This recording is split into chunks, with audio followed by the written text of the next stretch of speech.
take over.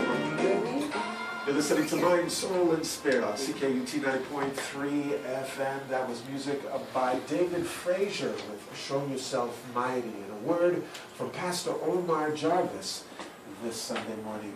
The best in traditional contemporary gospel music here on CKUT 9.3 FM. Chris, Janet, and a host of folks in studio. Jennifer, do the honors, please.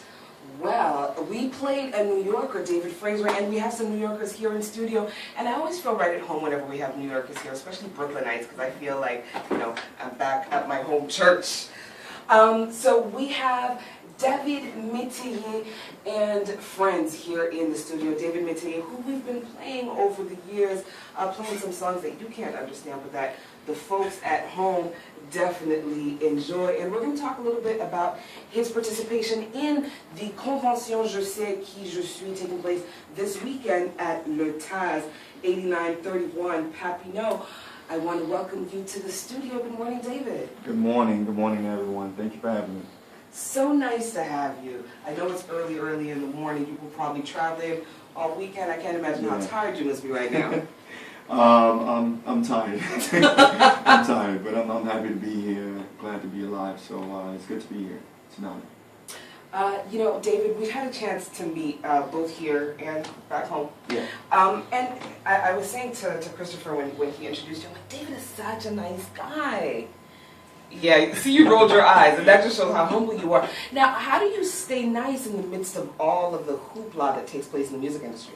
You keep people who are grounded around you, you know, because I've seen people who have a lot of yes men around them, and I have people that will look at me and be like, really, what are you doing? Calm down. You know, so having people that keep you grounded is really an important ingredient to making sure that you remain who you really are. Now, I remember the first time we spoke and we were talking about your Creole project. Yeah. You said that it kind of happened by happenstance. It was just like there was a couple of tracks going on, and then you had some friends and friends of friends, and everybody kind of came together. You guys went to the studio and you came up with an album, and boom. Yeah. And then it kind of blew up. Yeah. Maybe a little bit above what you expected, and now you've come out with a new album. Was this more focused? Did you really have a vision this time around as to what you wanted to do, what kind of sound you wanted? This one was definitely more focused. I think the first project, the Creole project, it's really like what you just said. It's so organic. It was something that just happened, that was not planned. You know, we were in the studio, me and my friend Junior, and we were just playing around with tracks. Hey, let's call some people, and random people from different places, Haitian Mass, different ministries within the New York City circle just came together, and we were just in the studio. I was writing random songs. Some songs in the album I wrote in like 4 minutes. It was just different types of vibes, but it was just such an organic experience, and when it finally came out, I thought that was going to be it. We're just putting music out, and people started inviting me to come and minister. And the funny thing was, I never really sang, I never really ministered musically before.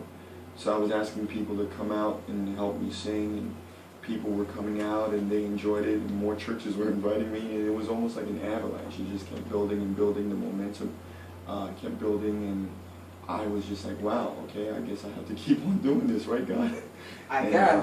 And we're still here, you know, by the grace of God. Now, what differentiates the new sound from the first one? Now, you were talking about the way that it was organic. And for myself, what I enjoyed was kind of the retooling of all those old school Haitian songs that my mother used to play that really annoyed me. Right. Those tapes, side B. You know, I like the way that you retooled them. Right.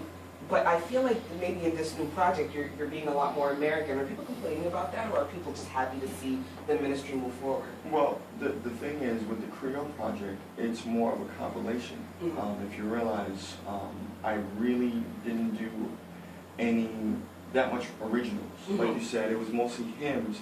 Because the goal for that album was really, I wish I can listen to Creole music in a more modernized sound.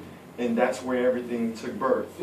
And when we were in the studio and we realized, hey, we can really add this new sound to the old Creole songs that my mom used to sing, that's what really caused, you know, the avalanche. With this project right here, it's more of what I like personally in music that I've written myself. Okay. So it's not really any hymns, it's not really any songs from the shut the spirit, as they say. But it's really songs that God really inspired me to write, and I implemented sounds that I enjoy. So it's still the modernized sound, but now with words inspired through God by me. It's 10 minutes after 8. You're listening to the voice of a recording artist from New York City. His name is David Metayer. He'll be in concert, in performance and ministry this evening. We're going to listen to a little music from his album, The Creole Project, here on Mind, Soul, and Spirit.